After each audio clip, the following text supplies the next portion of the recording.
Hello, and welcome to Turner Sensei's Math 7 videos. Today we'll be talking about scientific notation for very small numbers. This covers things like the width of human hair, the thickness of a cell membrane, the wavelength of light. These things all require very, very small numbers that need scientific notation for us to work with more easily. Let's take a look at an example of why we need to use scientific notation. The average thickness of a cell membrane is 0.000000008 meters. This, like we dealt with previously, is too many zeros. But this time, instead of multiplying by increasingly large factors of 10, we're dividing by increasingly large factors of 10. So we need to remember something about our negative exponents, and that is this. Negative exponents mean dividing. So let's write that down. Negative exponents mean dividing.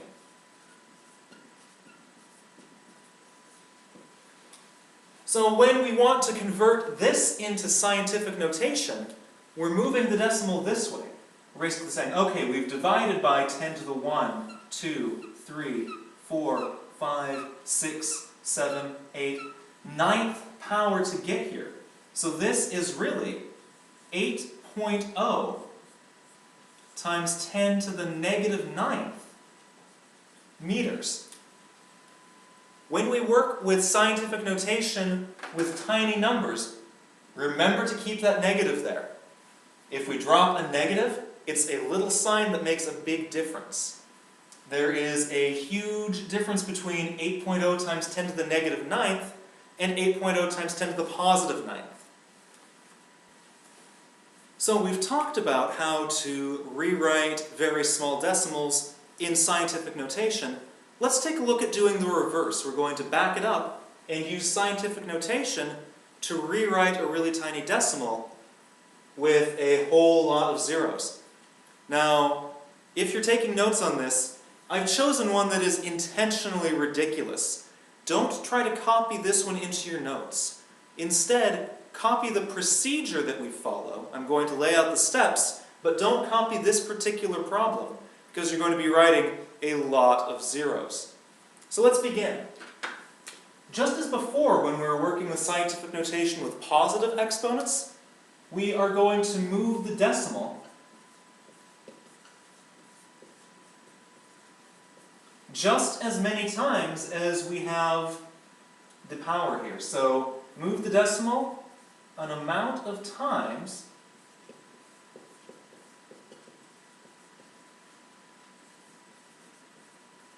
equal to the power. And when you finish, a nice trick to remember this, a nice shortcut, is that there will be as many zeros as we have this power. So the final answer will have as many leading zeros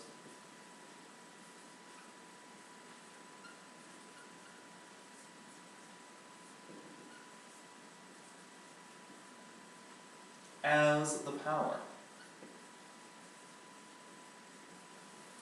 So let's do this. We need to have 27 zeros here.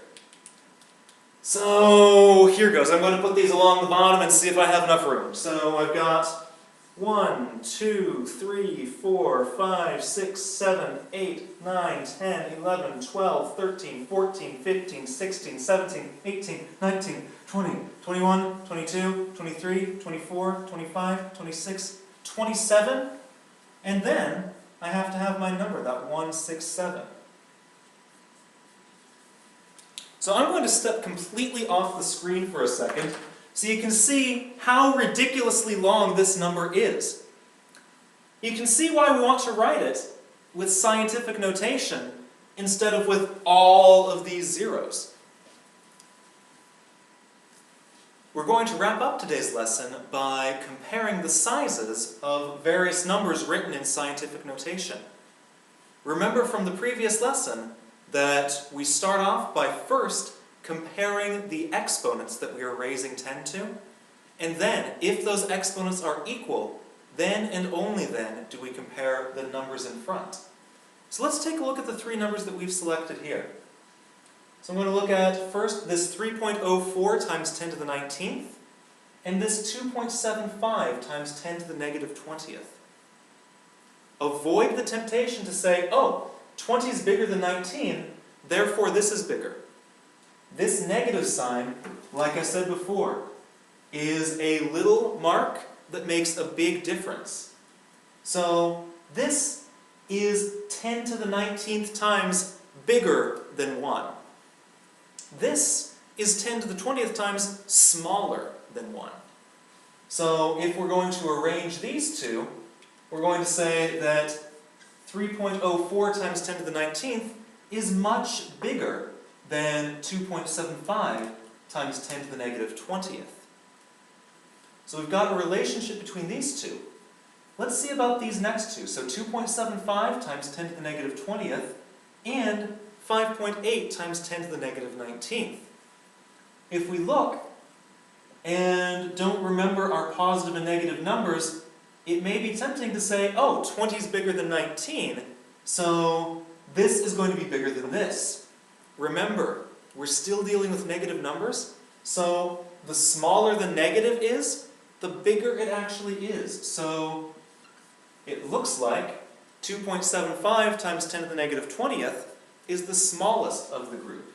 So we're going to write that one first. Then, we notice that comparing these two, the number is the same, but the sign is different.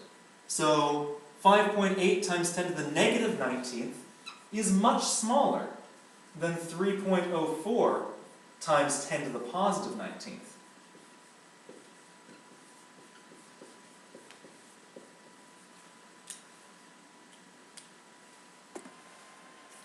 Students, please remember to fill out your notes and have those ready to be checked off in our next class session. If you have any questions, please ask them in the comments section below or email me directly. Parents, teachers, and administrators, if you're looking to use these videos, there is curriculum alignment information below as well as links to additional resources. Thank you for watching.